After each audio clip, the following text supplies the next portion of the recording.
ये कहानी एक कंपनी की है जो एक इंसान की उम्र लेकर किसी दूसरे इंसान को देती है। देने वाले इंसान को बहुत पैसे दिए जाते हैं, जिसे अगर कोई अमीर इंसान जो बूढ़ा हो गया हो वो दोबारा से जवान होना चाहता है तो ये कंपनी उस इंसान के लिए एक डोनर ढूंढती है जो अपनी उम्र देने को भी तैयार हो, और फिर इस तरह एक मेडिकली प्रोसेस के जरिए वो जवान इंसान अपनी जिंदगी के कुछ साल बेच देता है। तो फिल्म की शुरुआत होती है फ्यूचर, जहाँ इंसान ने काफी तरक्की कर ली। इस वक्त में एक कंपनी सामने आई जो उम्र के डोनेशन का काम करती है।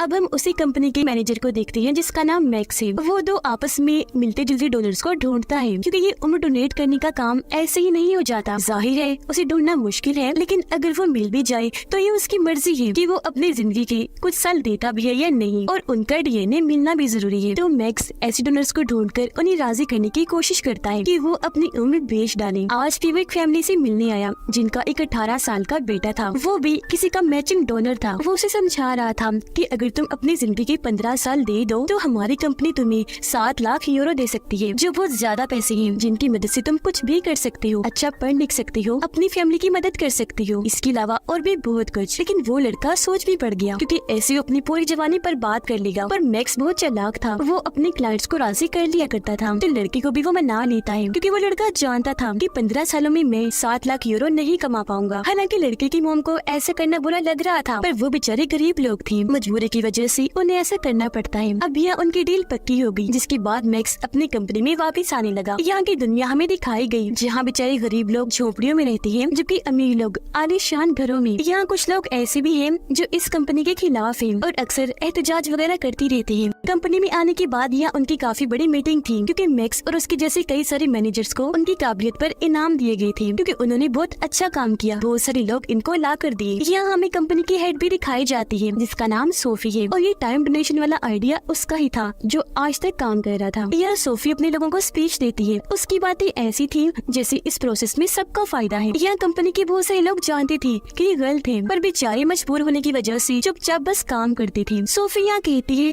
कि हम अपने खास वर्कर्स को लंबी जिंदगी देने वाले हैं, ताकि वो हमारी कंपनी के लिए लंबा अरसा काम करे। वो यहाँ बड़े बड़े साइंटिस्ट के नाम लेती है, कहने लगी कि अगर ये लोग 50-60 साल की बजाय 150 साल जीते तो खुद ही सोच लो ये दुनिया को कहां से कहां ले जाती। इसी चीज को सामने रखते हुए हमने अपनी कंपनी की तरफ से 15 साइंटिस्ट को उम्र डोनेट कर दी है। जिसके बाद हमें वो जगह दिखाई गई जहाँ पर उन साइंटिस्ट को रखा हुआ था जिन्हें अपनी उम्र के 15 साल मिले थे। वो अपनी ये जिंदगी पाकर बहुत खुश थे, क्योंकि जवान हो गए थे दोबारा। पर तभी यहाँ एक नर्स आकर उन्हें मारने लगा। उसके हाथ में गन थी, वो सबको शूट कर रहा था, जिससे डरकर सब लोग भाग रहे थे, और इस तरह इस कंपनी को बहुत नुकसान उठाना पड़ा। अब यहाँ एक एडम नाम का ग्रुप था जो इस कंपनी और इसकी टेक्नोलॉजी के खिलाफ था, इसलिए अक्सर वो एडम ग्रुप इस कंपनी पर हमला वगैरह करता रहता था, और ये नर्स भी उसी ग्रुप का था। अब जब इस वाकये का सोफी को पता चला तो उसे बहुत गुस्सा आया। यहाँ हमें 2 काबिल लोग दिखाए गए जो सोफी के लिए काम करते थे, वो उसके गार्ड थे। अब यहाँ हम इस कंपनी और इसके खुद गर्ल्स हेड सोफी के बारे में और जानते हैं। सोफी अपने इस मकसद के लिए कुछ भी कर सकती थी। अगर कोई डोनर उम्र देने को तैयार ना होता तो ये लोग ऐसा प्लान बनाते थे कि उन लोगों को मानना ही पड़ता था। अगर किसी की जान लेनी पड़ी तो ये वो भी ले लिया करती थी, और एडम ग्रुप को ये लोग अपना दुश्मन समझती थी। तो अब इस हमले की वजह से ये लोग अपने काम को तेज कर लेते हैं। अब करें बात मैक्स की, वो अपनी जिंदगी में बहुत खुश था, कामयाब इंसान था, और एक बहुत अच्छी महंगे घर में रहा करता था अपनी वाइफ के साथ। दोनों एक दूसरे को बहुत प्यार करती थी। उसकी वाइफ एक हॉस्पिटल में जॉब करती थी। घर जब वो आई तो देखती है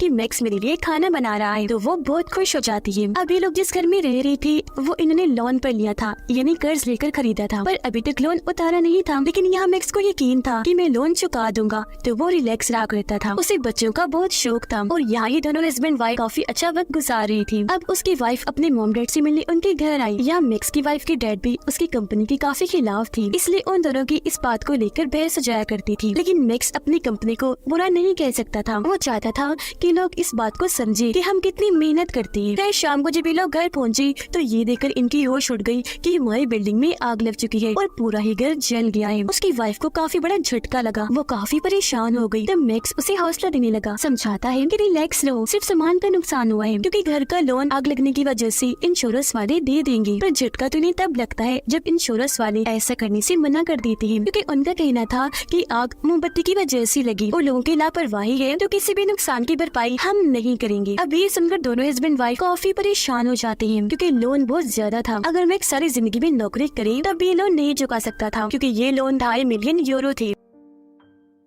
अब ये लोग अपने वकील से मिलते हैं, जो इन्हें बताती है कि अब तुम लोगों के पास बस एक ही सिक्योरिटी बची है जिसके जरिए तुम ये लोन चुका सकती हो। वो बताती है कि लोन लेते वक्त मैक्स की वाइफ ने एक सिक्योरिटी पर साइन की थी कि अगर हम लोन ना चुका पाए तो मैं अपनी जिंदगी के 40 साल बैंक को डोनेट कर दूंगी। ये जानकर मैक्स काफी परेशान हो गया क्योंकि उसे ये बात अब पता चल रही थी। अब कुछ नहीं हो सकता था, ये दोनों फंस चुके थे क्योंकि लोन तो इन्हें चुकाना ही था या अपनी जिंदगी के 40 साल देने थे। तब यहाँ मैक्स कहता है ऐसा मैं करूँगा, अपनी जिंदगी के 40 साल मैं डोनेट करूँगा। पर उसके जैसा मिलता जुलता कोई दूसरा इंसान नहीं था जबकि उसकी वाइफ का था। तो ये दोनों इस वजह से काफी परेशान हो गई। अचानक उनकी जिंदगी इतनी खतरनाक मोड़ पर आ चुकी थी। यहाँ मैक्स फिर भी अपनी वाइफ को काफी हौसला देता है कि तुम परेशान मत हो, मैं फिर भी कोई न कोई रास्ता ढूंढ निकालूंगा। लेकिन जब भी लोग अपने वकील के ऑफिस से बाहर आई तो उसकी वाइफ को गिरफ्तार कर लिया जाता है क्योंकि वो भाग भी सकती थी और बैंक के असूल बहुत सख्त थे। अब जब मैक्स को कोई मदद नहीं मिलती तो वो अपनी बॉस कंपनी की हेड सोफी से जाकर मदद मांगता है। तो वो उसे कहती है हाँ ठीक है मैं तुम्हारी मदद करूंगी। लेकिन 2 हफ्ते गुजर जाने पर भी मैक्स को कोई मदद नहीं मिलती। वो बहुत परेशान हो गया था क्योंकि अब बैंक वाले उसकी वाइफ की जिंदगी से 40 साल ले लेंगे। और फिर आखिर वो दिन आ ही गया। मैक्स अपने वकील के साथ बैंक जाता है ताकि अपनी वाइफ से आखिरी बार बात कर सके, लेकिन उसे इसकी इजाजत नहीं दी जाती और फिर मेडिकली प्रोसेस के जरिए उसकी वाइफ के 40 साल लेकर किसी बूढ़े इंसान को दे दिए जाते हैं। और आज यहाँ उनका लोन खत्म हुआ। अब मैक्स अपनी वाइफ को लेकर घर आता है।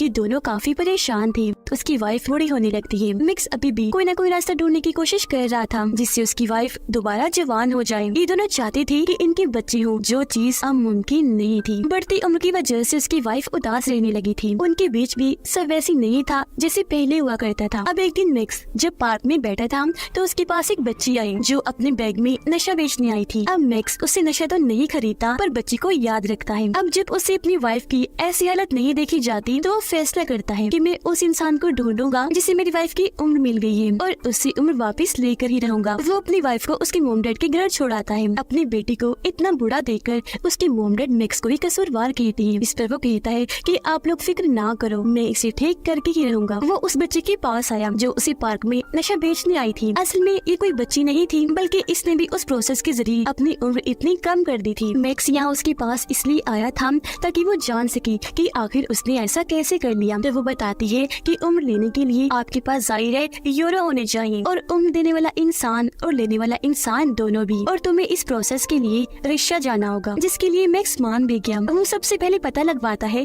कि वो कौन है जिसे मेरी वाइफ की उम्र दी गई। और जब उसे पता चला कि वो एक औरत है तो ये जल्दी से उसके पास जाकर उसे बेहोश करके अगवा कर लेता है। फिर वो जाता है अपनी वाइफ के पास और उसे सारी बात बता देता है। वो यहाँ मैक्स का साथ देती है। और वैसे ही भला कौन है वो इंसान जो अपने जवानी को वापस पाना नहीं चाहेगा। सब कुछ पीछे छोड़कर ये दोनों अपने मुल्क को छोड़ने का प्लान बनाते हैं। पर जब ये लोग जा रहे थे तो इन्हें पता चला कि ये लड़की जिसे इन्होंने अगवा किया है वो कंपनी की हेड सोफी की बेटी है और मैक्स की वाइफ की उम्र उसकी बेटी को नहीं बल्कि सोफी को डोनेट की गई थी। लेकिन ये बात मैक्स को आखिरी वक्त में पता चली थी, इसलिए वो फिर भी उसे साथ ले जाने के लिए राजी था क्योंकि ये लड़की सोफी की बेटी है। तो हो सकता है दोनों का डीएनए मैच हो जाए और इसमें से मैक्स की वाइफ को 40 साल मिल जाए। अब जब सोफी के दोनों गार्ड्स को सोफी की बेटी की अगवा होने का पता चला तो उन्हें लगा कि ये काम भी जरूर एडम ग्रुप ने किया है। पर ये लोग सोचते हैं कि एडम ग्रुप हमारे लोगों को मारता है, अगवा नहीं करता, तो ये काम उनका नहीं। अपने शातिर दिमाग से दोनों गार्ड्स ये पता लगवा लेते हैं कि ये किसी और का काम है। और क्योंकि इनके पास हर चीज की एक्सेस कंट्रोल था तो बहुत जल्द ये मालूम कर लेते हैं कि ये काम उनकी एक वर्कर मैक्स का है। और वो भला ऐसा करता भी क्यों ना, जिस कंपनी के लिए उसने अपनी जान तक लगा दी उसी कंपनी की मालिक ने उसकी वाइफ की उम्र ले ली। अब सोफी की बेटी को लेकर ये समंदर के जरिए बॉर्डर को पार करते हैं। इन्होंने उसे एक बॉक्स में बंद कर दिया था, पर जब ये पोर्ट इन्हीं बंदरगाह पर पहुंची तो वहाँ सिक्योरिटी काफी सख्त थी, तो ये लोग पकड़े जा सकते थे। लेकिन मजबूरी थी तो आगे बढ़ना भी जरूरी था। तो इस मकसद के लिए वो एक फैमिली का इस्तेमाल करते हैं जिनकी गाड़ी में मैक्स, उसकी वाइफ और सोफी की बेटी थी जिसे इन लोगों ने बॉक्स में बंद किया हुआ था। हालांकि सिक्योरिटी को शक हुआ पर मैक्स सब अच्छे से संभाल लेता है और इस तरह ये बॉर्डर पार कर लेते हैं। अब एक दिन जब ये सोफी की बेटी की मुंह से कपड़ा हटाते हैं तो वो बताती है कि मैं असल में सोफी नहीं बल्कि उनकी बेटी हूँ। इस पर मैक्स कहता है कोई बात नहीं, कौन के रिश्ते हमेशा एक होते हैं, मैच करते हैं। फिर चाहे हमारे पास सोफी हो या उसकी बेटी, हम मैच करके अपना काम कर लेंगे और मैं अपनी वाइफ को वापिस से जवान बना दूंगा। अब ये चीज उसकी वाइफ को भी ठीक नहीं लग रही थी। कुछ सोफी की बेटी भी कहती है कि मैं भी अपनी मॉम की इस खतरनाक काम के खिलाफ हूँ, लेकिन मैक्स उसकी बातों पर यकीन ना करते हुए दोबारा से उसे बांध देता है। अब ये लोग रात एक खाली होटल में गुजारने जाने वाले थे, पर जब ये लोग वहाँ आए तो सोफी की बेटी कहती है कि मैं नहाना चाहती हूँ, प्लीज मुझे नहाने दो। इस पर यहाँ मैक्स उसके लिए हमदर्दी दिखाता है, उसे बाथरूम में ले जाकर साइड पर मुंह करके खड़ा हो जाता है ताकि ये उसे देख ना सके। पर वो लड़की बहुत चालाक थी, वो मैक्स पर एक चीज से हमला करके उसे साइड में गिराकर वहाँ से भाग जाती है। मैक्स के सिर पर चोट आई थी, वो उसका पीछा करने लगा। लड़की वहाँ से निकलकर भाग गई, पर जंगल में जाने के बाद वो ज्यादा दूर तक नहीं भाग पाती क्योंकि वहाँ पानी था और पानी से इस लड़की को डर लगता था, इसीलिए वो तैर नहीं पाती, डूबने लगती है। तब यह मैक्स की वाइफ आकर जल्दी से उसे पानी से बाहर निकालती है और ये दोनों उसे दोबारा होटल के अंदर लाकर उसके हाथ पांव बांध देती है। उधर सोफी ने अपनी टीम तैयार कर ली थी ताकि वो अपनी बेटी को छुड़वा सके। यहाँ सोफी की दोनों वफादार गार्ड्स इस मिशन के हेड बनती है क्योंकि वो पिछले 30 सालों से सोफी के लिए काम कर रही थी, क्योंकि उन दोनों की भी उम्र बढ़ा दी गई थी। यहाँ इन लोगों को मैक्स की लोकेशन पता चल गई थी कि वो कहाँ है, तो ये लोग अपने सिपाही लेकर उन पर हमला करने के लिए निकल जाते हैं। उधर अगली सुबह होटल के कमरे में एडम ग्रुप और उनकी लीडर आ गई थी क्योंकि उन्हें भी मैक्स की जानकारी मिल चुकी थी। वो तो दरअसल इस मौके की खोज में थी कि उनकी हाथ कुछ ऐसा लगी कि वो सोफी और उसकी कंपनी को भारी नुकसान पहुंचा सके, और अब उनके पास काफी अच्छा मौका आ चुका था क्योंकि खुद सोफी की बेटी उनके कब्जे में थी, जिसको बचाने के लिए सोफी कुछ भी करेगी। अब यहाँ एडम ग्रुप वाले और उनके लीडर इन तीनों को ये बंदी बना लेती है। तब यहाँ मैक्स उनके लीडर को समझाने की कोशिश करता है कि देखो हमें कुछ मत करना, हम तो खुद उस कंपनी के खिलाफ हैं। जिस पर लीडर कहती है कि हाँ जानती हूँ, क्योंकि सोफी खुद जवान होना चाहती थी और उसका डोनर, उसकी मैचिंग इस दुनिया में तुम्हारी वाइफ के अलावा और कोई नहीं था, इसीलिए उसने अपने मकसद के लिए तुम दोनों को फंसाया और तुम्हारे घर में जानबूझकर आग लगा दी थी। ये सब होने के पीछे उनका एक पूरा प्लान था क्योंकि अपने मकसद के लिए वो कंपनी वाले कुछ भी कर सकते हैं। और देखो तुम्हारी वाइफ को बूढ़ा करके उन्होंने तुम्हारी जिंदगी बर्बाद कर दी। अब तक मैक्स इस सब से अनजान था, पर आज ये सब जानने के बाद उसे दुख हुआ। उधर सोफी और उसकी पूरी टीम इन पर हमला करने अपनी बेटी को बचाने आ रहे थे, और ये चीजें तो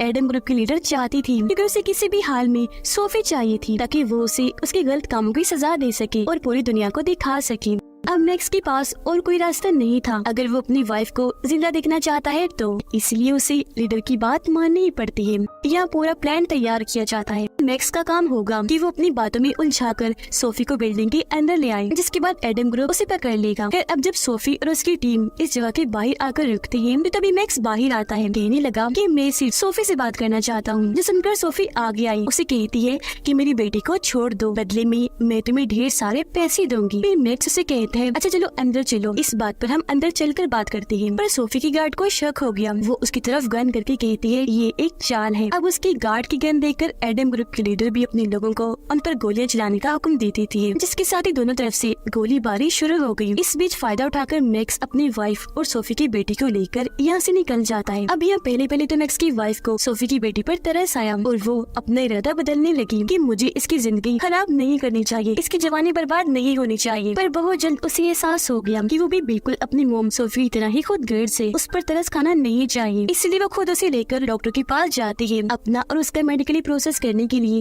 जिसके बाद फिर हमें दिखाया जाता है कि मैक्स की वाइफ दोबारा से जवान हो गई है, जबकि मैक्स एडम ग्रुप में शामिल हो गया है क्योंकि वो उस कंपनी को बर्बाद करना चाहता था। सोफी की बेटी अब बूढ़ी हो रही थी, इस वजह से काफी दुखी थी। अगर वो दोबारा जवान होना चाहती तो उसका बस एक ही डोनर था, उसकी मॉम सोफी, लेकिन वो तो इतनी खुद गर्ज थी कि अपनी उम्र अपनी बेटी को भी नहीं दे सकती थी। उधर मैक्स अपनी टीम इन्हीं एडम ग्रुप के साथ इस कंपनी पर हमला करने के लिए जा रहा था ताकि कंपनी का जड़ से ही खात्मा हो जाए। ये फिल्म इधर ही खत्म हो जाती है।